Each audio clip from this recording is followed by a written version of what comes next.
Welcome to Take 5, your 5-minute inspirational message from Solid Rock Drogheda. 3 years ago, in March 2020, like so many other people involved in Christian ministry, I suddenly had to get involved with making videos and online content because of the pandemic. Now, I've always been okay doing video. In fact, whenever I've done video things, generally I can just stand in front of the camera and I can just say what I need to say and do it in one take. In fact, I was involved with filming some videos, apologetics videos with a team of people, and by the end of it, they were calling me One Take Nick, because I would just stand and do it all in one go.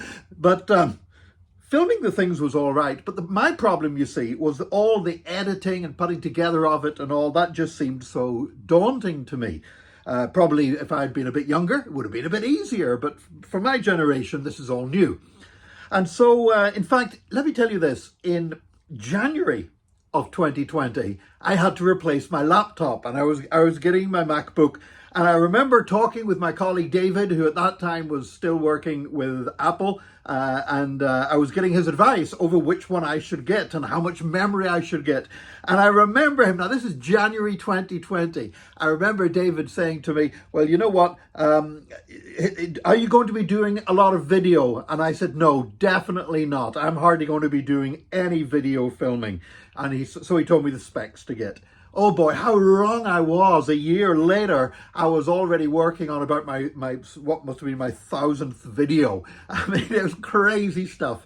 And so everything we had to learn very quickly and had to put everything together. And then, of course, filming all those videos at the time in my own home was so disruptive, because whenever I was filming, with quite an open plan area that I was in, and so every time I was filming a video, I had to get everybody to keep quiet. I would be halfway through recording a message and the postman would come to the door and the dog would start barking and everything else, and it was so frustrating. So I realized if we were going to continue with this online stuff, I would have to get a separate space. So we decided to build a log cabin. And basically we found, we did a lot of searching online, found the design we wanted at the price we wanted. None of them were cheap, but we said we could just about do that. Ordered a log cabin and it all went wrong. And the company never delivered and they ended up going bust. And by the time we realized things had gone wrong, we were already past 6 months of making the payment on the deposit. And so we couldn't get that back from the credit card. And we were out of pocket by about €6,000, which I could not afford. No way. I've only been thinking about this recently because just over the last couple of weeks, RTE are making a documentary. RTE Television are making a documentary about this log cabin company and how they treated the people that had made the orders. And they wanted to talk to me about my story about it. And you know what? I just realized as I was talking to them that I wasn't chewed up about it. I wasn't angry. I wasn't bitter. I wasn't able to afford to lose that money. But you know what? I've discovered in life that, very often when God takes you on a path, there are setbacks. Now, since then, we've been able to recover. We were able to build another log cabin, this time with a company that was very reliable. Thank you to my friend Casper from Log Cabin Masters.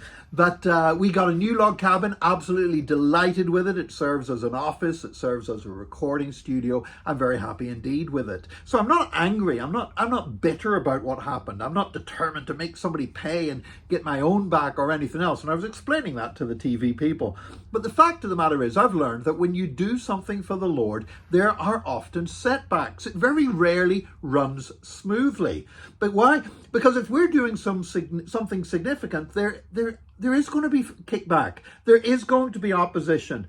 I just look at the time of Jesus. When Jesus was ministering on this earth, there was like more demonic activity than maybe any other period in history. There was a kickback to what he was doing. There was obstacles to be overcome. If God is taking you to do something significant, then you will face obstacles. Troubles will come. But I want to testify today that God can give us victory over those things, and he will bring us to a point not only where we overcome the obstacles and the setbacks, but they are robbed of their power to make us bitter or angry or hurt us any more.